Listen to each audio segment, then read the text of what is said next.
The abuse scandal has spread to the very top of Brazilian football. Santos FC, one of Brazil's most famous clubs, home of Pelé, its most famous player of all time, and now home to the most explosive allegation yet. I don't think any club in the whole world is immune to potential abuse. It's little surprise Andy Woodward's trip helping authorities stamp out abuse has brought him here.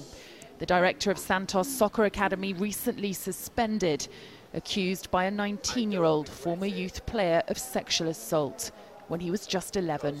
It is the tip of the iceberg, definitely. But you know, this individual that's come forward, and we don't know if it has or hasn't happened. But if that's proven, then he's an extremely brave person and could change this country in the future. Attitudes are changing here, slowly. For this next generation of Santos youth players, there is growing awareness of abuse in the game. But the challenge is getting players to speak out. I'm going to say about sexual abuse. I'm going to put my career in risk to be interviewed about that. So just be quiet and enjoy the money. Santos FC won't comment while the police investigation is underway. But the scandal is prompting a national conversation Brazil hasn't had before. A former Palmeiras player who suffered abuse nearly 40 years ago, breaking his silence only now. A young poor boy looking to get his career. Oh, that coach who is famous because he's a big team, he did something with me. My word is his word. Nobody would go there on my side, so I would have the whole team against me. I have never mentioned that to anybody. I'm 56 now. It happened when I was 18.